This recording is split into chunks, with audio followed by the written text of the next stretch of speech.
Pemirsa psikolog forensik Reza Indragiri juga mempertanyakan parameter yang digunakan oleh saksi ahli psikolog klinis Antonia Ratih dalam menentukan perilaku tidak lazim Jessica. Menurutnya parameter yang digunakan saksi tidak jelas dan kesaksiannya merupakan pendapat pribadi. Berikut kami tayangkan pernyataan Reza Indragiri dalam spesial report Siapa Pembunuh Mirna. Apakah ini memang ketidaklaziman begitu menaruh paper bag di atas meja, seharusnya tadi kata saksi ahli ditaruh di samping begitu? Saya masih bersikukuh mempertanyakan tentang tolak ukur ilmiah tentang untuk mengatakan apakah ini lazim atau tidak lazim. Yang kedua, saya ingin membenturkan ahli dengan kalimat yang dia nyatakan. Lazimnya dilakukan setiap orang. Apa itu?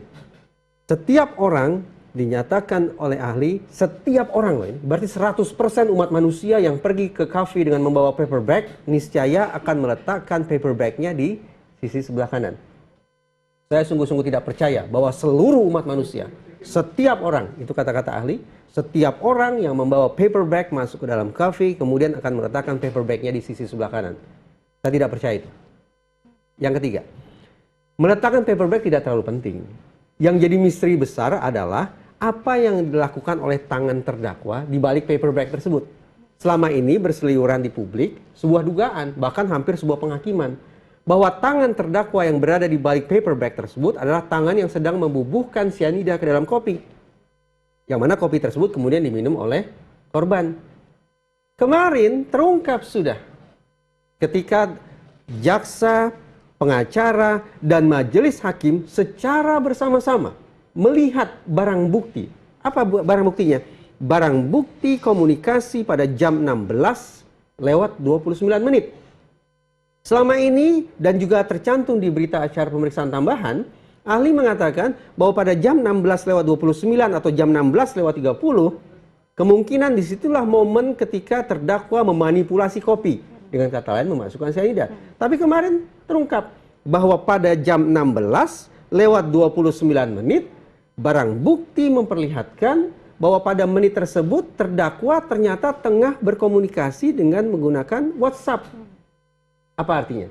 Tangan yang berada di balik paper bag yang dulu dianggap mencurigakan itu kemarin sudah terjawab. Tangan tersebut yang berada di balik deretan paper bag tersebut bukanlah tangan yang sedang membubuhkan cyanida ke dalam kopi, tapi tangan yang sedang menekan tombol smartphone. Jadi mana pertanggungjawaban yang bisa dikatakan atau bisa diberikan oleh ahli untuk mengatakan bahwa itulah momen ketika terdakwa memanipulasi kopi. Terdakwa tidak memanipulasi kopi, terdakwa sedang menggunakan smartphone-nya.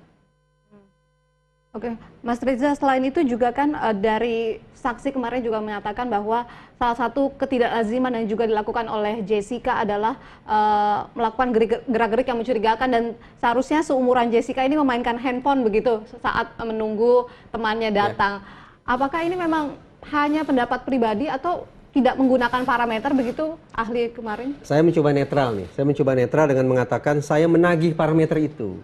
Saya menagih sebuah referensi ilmiah tentang itu. Saya menagih sebuah data statistik tentang itu. Yang bisa kemudian digunakan oleh ahli atau siapapun untuk mengatakan bahwa ini normal atau tidak normal.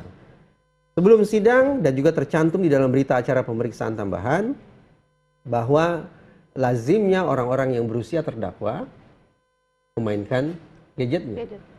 Sementara terdakwa diduga pada saat atau pada momen tersebut tidak sedang memainkan gadgetnya, tapi sedang membubuhkan racun. Atau dalam bahasa ahli, sedang memanipulasi kopi.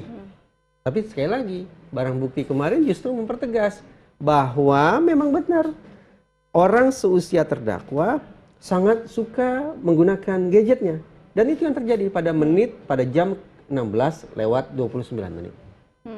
Mas Reza, kita lihat dari persidangan kemarin yang menarik juga dari keterangan saksi adalah mengatakan bahwa Jessica termasuk dalam karakter amorus narsistik. Itu adalah kebohongan yang rumit begitu. Kalau Mas Reza melihat pernyataan dari saksi ahli ini dengan perilaku Jessica selama ini terlihat di media seperti apa? Saya memilih untuk enggan menghakimi seseorang dengan berbagai macam sebutan psikologis ya. Saya khawatir ini penggunaan overdosis terhadap berbagai macam tipologi kepribadian. Sebut psikopat lah, ada yang menyebut demikian, ada yang menyebut kepribadian ganda lah, ada yang menyebut apa tadi, amorous narsistik lah. Di sebelah sana ada yang menyebut ini sebagai poker face kah. Menurut saya, apalagi sebagai ilmuwan, kita harus lebih seksama menggunakan istilah-istilah